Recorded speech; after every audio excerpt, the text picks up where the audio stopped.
How should you go up the hill?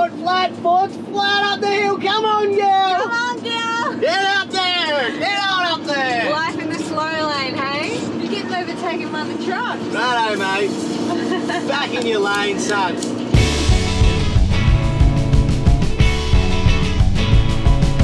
We've been in Australia for about 4 weeks now, visiting family and friends, and also looking after my dad. He had a bit of a health scare, but he's back on the mend now, and it's a couple of days before Christmas. We've organised this well in advance. I think this has been a year in the making of hiring this amazing van. It's a Winnebago. What would you call it? Yeah, like a recreational vehicle. An RV, a motorhome, a camper van. We call it Harry. Anyway, and we're off to spend Christmas with Yosh's family on Kangaroo Island. So it's going to be a pretty amazing adventure, and we're going to bring you along for this one.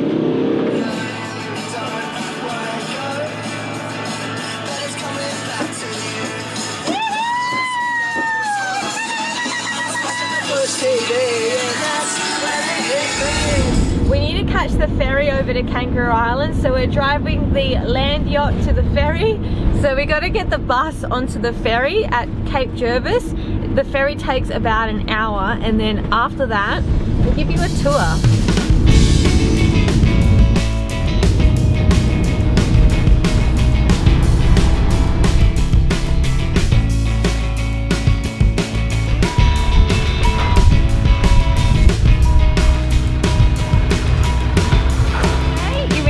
Kangaroo Island, Lula? Yeah.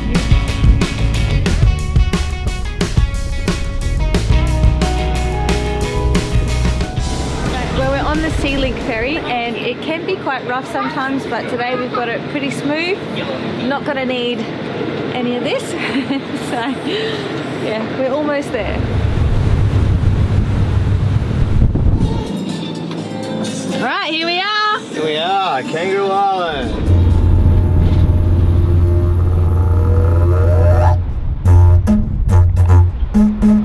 How sick is this? Where are we, Yosh? This here is Pennington Bay. It's sort of right near Pennyshore as you get off the ferry. Wow, Stunning. It's a bit of swell, a bit windy. You know us, we love a house that moves. This is the first time we've ever been in one of these. It's a Winnebago, so it's got the Mercedes engine and Sprinter van vibes up the front, and then it's like it's got a caravan that's been modified, built on the back of it. And this is like really 5-star luxury, so this really is a land yacht. Come on in, we'll have a bit of a suss. Oh, Well, Tallulah's already locked the door. We'll start in the front. Yeah. Tallulah. I don't know if that one was her. Jingos. That could have been a bit... That could have been a bit gnarly early on. Spicy start. Shoes off, thanks. So straight on in, you enter the saloon on this. There's 2 seats, forward and back, and then 1 here on port side. This has a seat belt. There's 2 on the back here, and there's 1 over here. And then as you come through into the cockpit, you've got the captain's chair, the boss's chair. So it's all quite accessible all the way through. It's quite free flowing. And then, you know, it may look obnoxious on the outside, but look at the space it gives you on the inside. And like, it's all about living. So moving aft into the galley, this is the sink, and then a 3 burner plus a hot plate here. Behind is our amenities and the little pantry. The amenities, so you have toilet and shower in there. And at the back here, I guess generally vans always have a permanent bed at the back. But this way there is a table that plonks in here from behind the seat. So you can sit at the back here with everybody, or that table drops down and turns into a bed, and it's definitely long enough. There is an aircon, don't know how it works because it's freezing in South Australia, but there is a diesel heater and that rocks. So this bus is all nice and warm when we crank that thing up. Have a little TV, don't know how that works. Best thing about this boat is the space, but above the captain's cockpit is our bed. So up here, once again, it looks silly on the outside, but the space it provides, it's like a huge king size bed. Plus all our warmies and all the other sort of junk you just chuck up there to help keep the bus organised. So I really like this attribute about this vehicle. I think that's one of the best things about it. Space and storage, even though it probably makes the boat top heavy and you're gonna The boat or the bus? The boat, the bus. Sorry, I always keep getting confused. It's the land boat. It's the land yacht.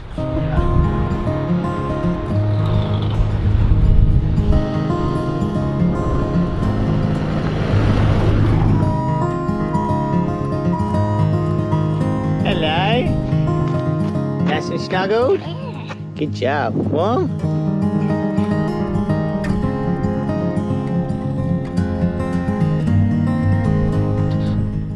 And here we are, set up down by the river. The final piece of the puzzle to allow us to have power whenever you are heading off grid. If you're living off grid, if you live in a caravan or a van, you're always thinking of some way of portable power. You know, previously there used to be petrol or diesel powered generators like old mate was running down the road here. Not only are you letting out fumes, but the sound pollution of when you're in somewhere nice and pretty, it's annoying to have to do that. So a great alternative, and just generally off-grid living, if you're living out in the sticks, this is a great alternative for your power source. So, let me introduce you to the Bluetti. This here is the B300. This is basically a massive battery bank, which has over 3,000 watts. So it's got a lot of power. It is only for DC, this bottom half. So you have a USB outlet, micro USB, and like your general cigarette lighter. But when you combine this battery with the AC300, you have yourself a portable electric power generator. So this is all green energy. It's a pure sine wave inverter. It has 6 AC outlets, 12 volt and 24 volt USB chargers and a micro USB. So on the side here, these are your different charging ports, so you can charge it multiple ways at the same time. So if you had this rigged up in your house, for example, where it's connected directly to the grid, you can also have it connected to the solar panels on your roof.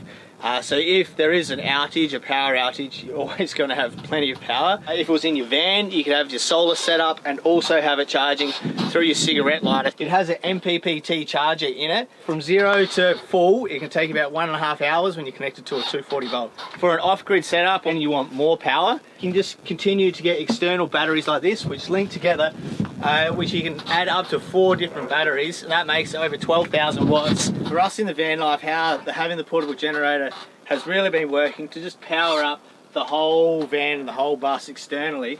We just got to plug her in with our 15 amp cord through the LCD screen, which is touch screen.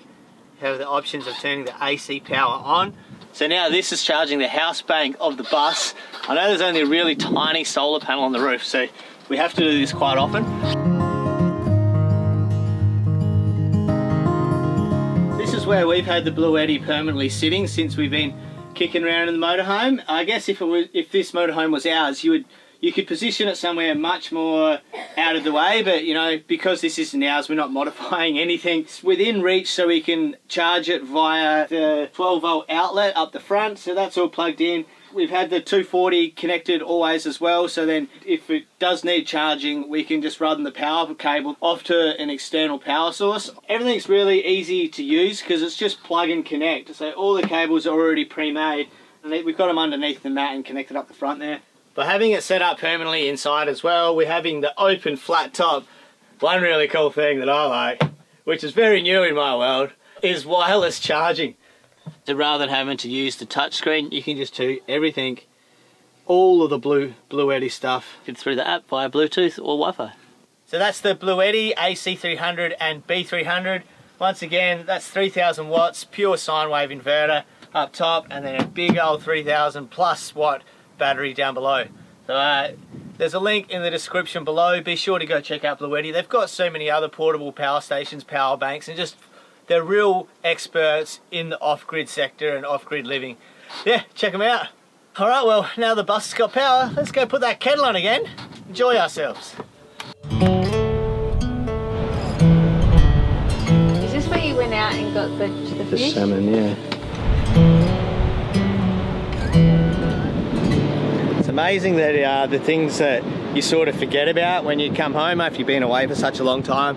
You know, the climate through Asia and in the tropics is obviously very tropical, and that's sort of what you come acclimatised to. And when you step back into old South Australia and step into the water, whew, it's pretty cold, eh? So Antarctic is that way, straight out that way. So that water is definitely a wee bit fresh. wee bit fresh.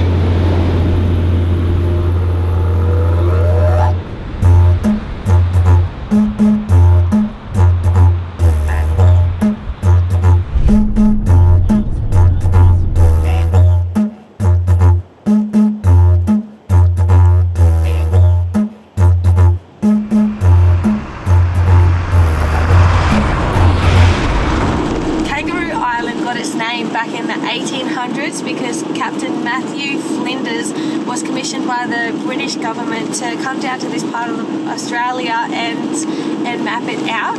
And so his boat, the Investigator, arrived in 1802 and they were starving. They haven't had any food supplies on their boat left, and so when they got here they were so happy to see lots of kangaroos and lots of meat, I guess, to replenish their stocks and to feed their crew. So yeah, it was quite a celebration once they came here, and they named it Kangaroo Island. Some Australians eat kangaroo. It's not very common, but yeah, have you tried it before, Yosh? Yeah, I'm Australian. Eating your national emblem? It's a really red gamey sort of meat, and you really just got to cook it really gently, so you sort of eat it quite raw still, but it's delicious. It's like a steak. Yeah. Would you eat kangaroo? Let us know.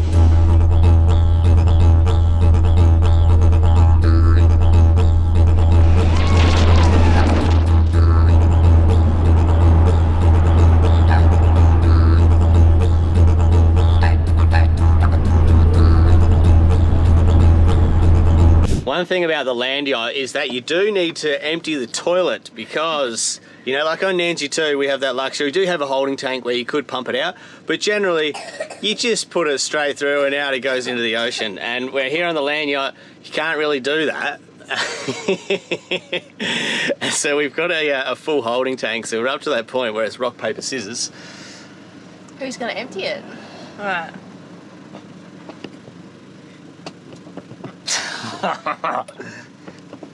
Ah!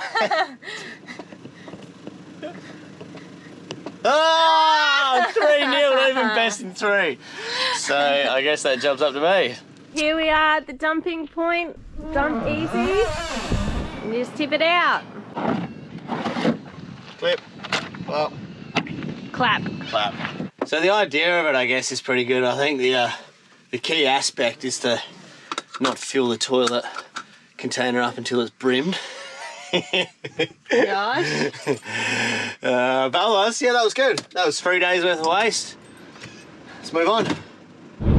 It's time for us to go and try to find a camp spot. It's the evening, so this is when the kangaroos are active, and we have to be super careful. One just literally crossed the road right now. Hey, we're on Kangaroo Island. It's called Kangaroo Island for a reason. There's lots of kangaroos here. So Yosh is driving at 80 in the 110 zone, because if one jumps out, it's really, really hard to stop and to miss them. They can ruin a car and a trip pretty quickly, and the last thing we want to do is to hit a kangaroo.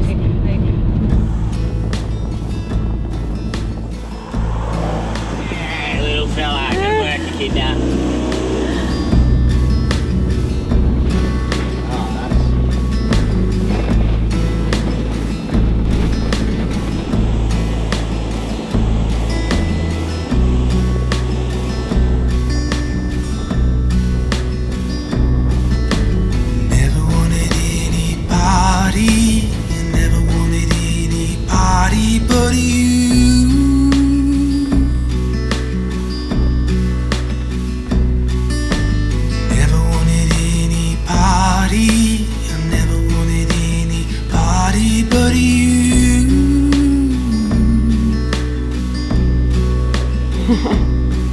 I've traveled far and wide, but never lost your eyes.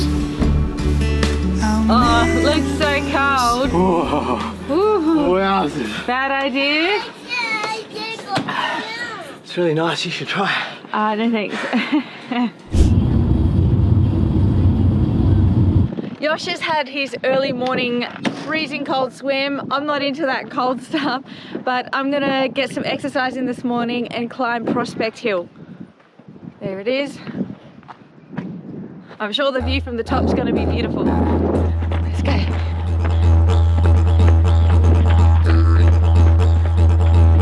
All right, 20 steps done, 200 to go.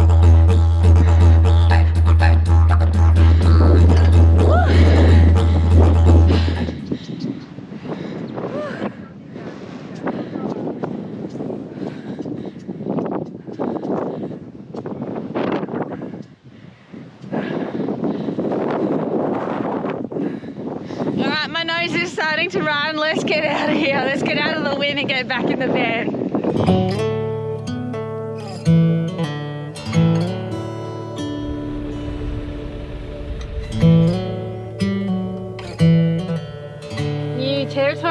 New territory, so we found ourselves in a new anchorage, but you know, just like the boat, we just sort of have to get Mum up the front and guide us in on this one, because up on the bow, we're 3.5 meters high, and we've got a few trees to dodge on the way in, so hopefully we don't collect.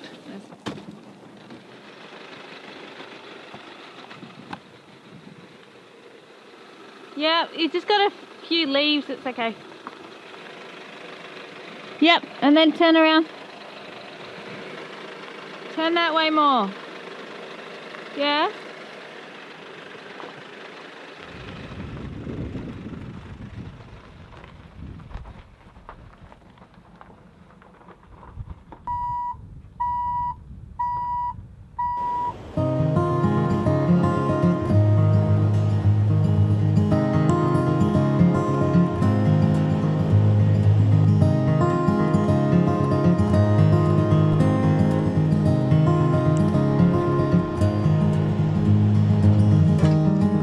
Wouldn't be South Australia if you didn't have a couple of South Australian oysters. Entertainment at its finest. South Australia is pretty well known for its seafood. Where we're from on the west coast of South Australia, there's a lot of like abalone, crayfish, oysters, and oyster leases are a big thing over there on the west coast, and also here on Kangaroo Island. So here at American River, there's the oyster lease, and you can't come to South Australia without getting some oysters, especially when you're staying just down the road from where the oyster farm is. So this is my older bro here. He's the first taste test dummy of my oyster skill, Patrick. How is it?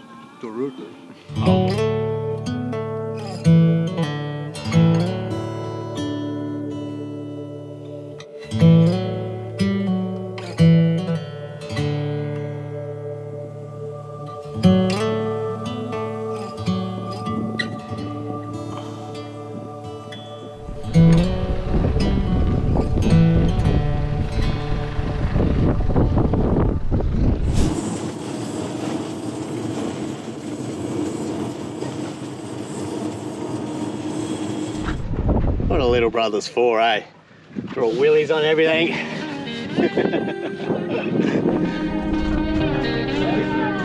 Ready, Lula? Steady! It's ready.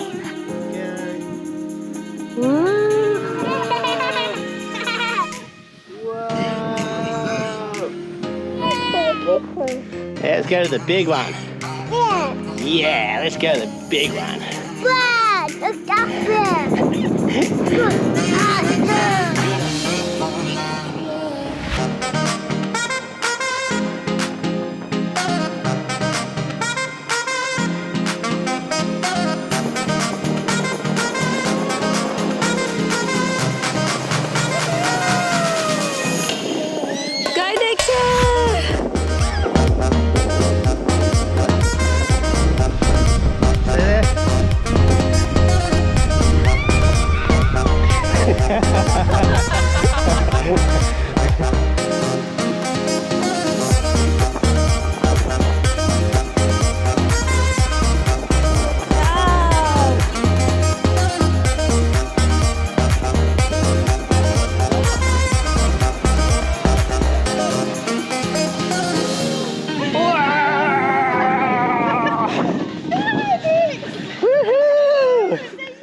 Yeah, man. Good. Good job. Your hat went flying.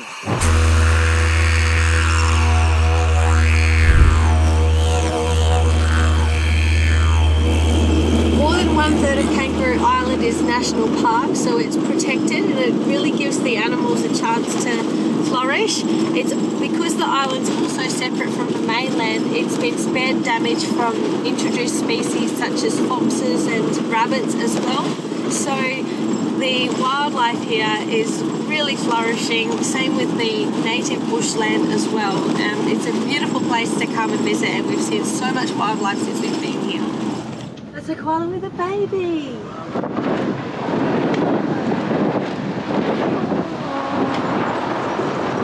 Hey guys. Oh, you're so sweet. Oh, are you going somewhere? Oh.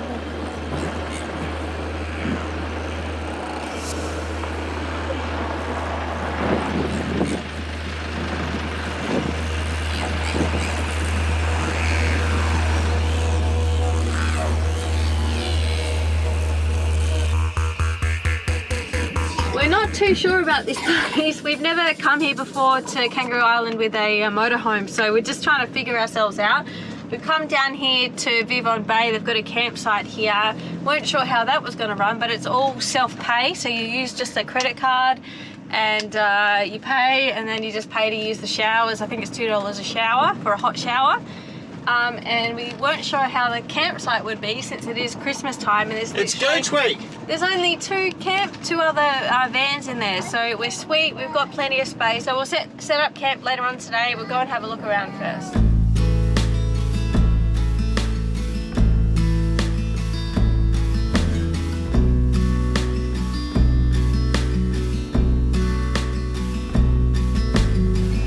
Once again, we're 3.4 high, or 3.5 I say, just to make sure there is any clearance and anything. And we've got this tree.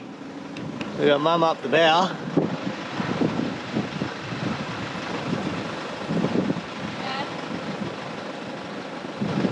Yeah, we've snuck in between all these trees now and slotted into our spot, but you know, Harold the Land Yacht is a wee bit on the piss. It's a bit on the poss.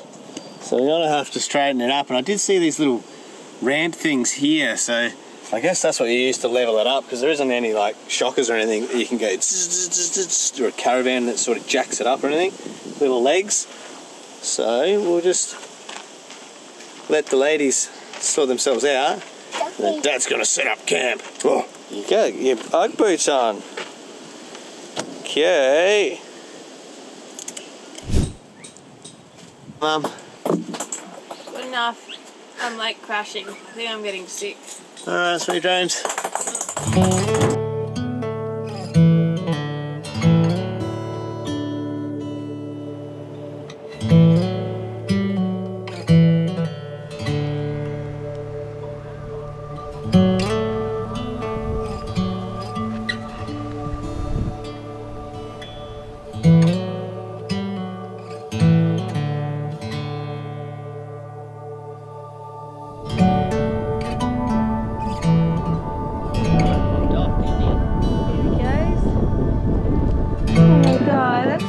The kangaroo's having a little drink from the stream.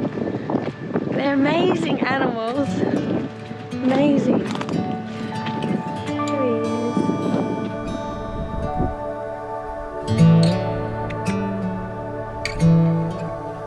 Hey.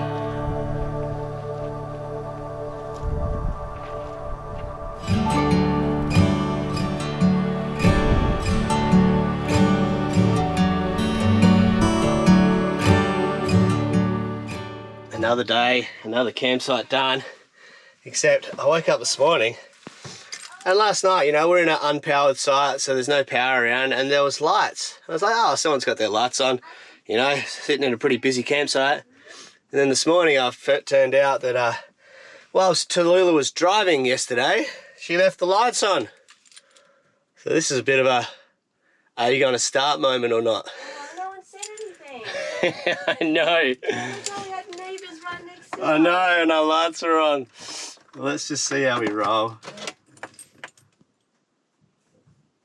Oh, we might be alright.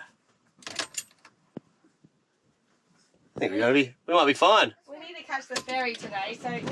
Oh, loves it. Nothing to worry about, mate.